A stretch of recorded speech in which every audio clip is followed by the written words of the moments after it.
When we think of the arts, in particular the fine arts, we envision the opera. And of course, the room-vibrating sounds of the symphony. And now, both of these well-known artistic organizations in Charlotte are beginning new seasons with new leaders at the helm. For the opera, one who knows the Queen City well. Dr. Shantae Williams started right here in Charlotte, North Carolina. I am home again, but really, all of this started with, this community growing up in what was Earl Village. The little girl who grew up in the inner city went on to HBCU Winston-Salem State with the intention of going into medicine. Then on to Ohio State, where she found a love for opera. With several degrees, she branched out into banking, and it ultimately led to her becoming an entrepreneur. But the turn from board member and philanthropist really into operator and leader happened actually when I got the opportunity presented to me to sponsor an opera. The opera was The Passion of Mary Carwell Dawson. It's the story of the first black woman to establish the National Negro Opera Company. Opera Carolina was established back in 1948, but African Americans would not have been allowed to attend and enjoy the opera then. Yet in its 75th year, it is now led by an African American woman.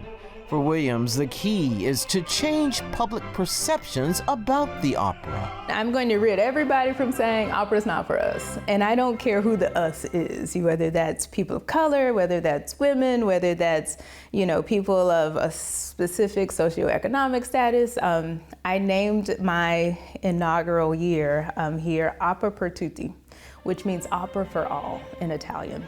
Williams says she's received overwhelming support, and she sees changes that will benefit the arts community in Charlotte and worldwide. I think in the next few years we will continue to see this evolution and revolution of women leaders that have fought very hard for their place in the arts, well-deserved, and probably it's taken way too long, but they're there and they will continue to assume the mantle.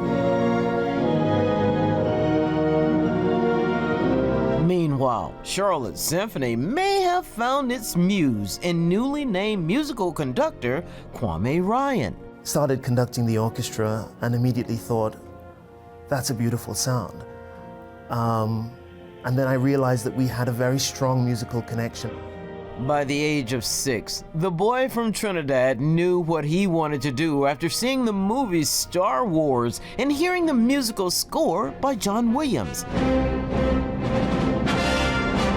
The following year, he made a life-changing declaration during a presentation of Porgy and Bess. My mom tells me that I leaned over to her during that concert and said, "Mom, I want to do what the guy in the middle's doing." So that was the beginning of the actual orchestral passion and fascination. He began music school in Trinidad, piano, voice, violin, and steel drums. And at the age of 14, he was sent to England to boarding school and to hone his craft. The very first orchestra that I conducted was the one that I pieced together at the boarding school that I ended up at the age of 14. At 16, he became a member of the National Youth Orchestra of Great Britain and earned the right to conduct during rehearsals.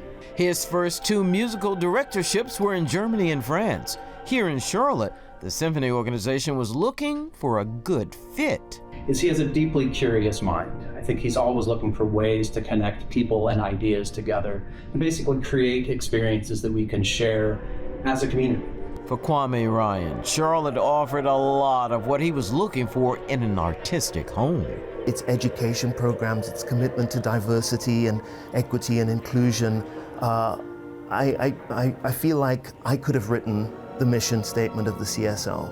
For the little girl who came home and continues to make her mark in the world, her next move is simple. In order for people to feel welcome, you have to invite them in, give them an invitation. And I was like, I think for me this year is about giving people the invitation inside the doors. It's a new season for the arts in the Queen City, and it appears with orchestral conductor Kwame Ryan and Charlotte's own Dr. Shantae Williams, who is a venture capitalist and the general director of the opera. It would appear that this city is in for a great artistic run on both stages. For Carolina Impact, I'm B. Thompson. Thanks for watching, and if you don't want to miss any more great regional stories, please subscribe to our PBS Charlotte YouTube channel.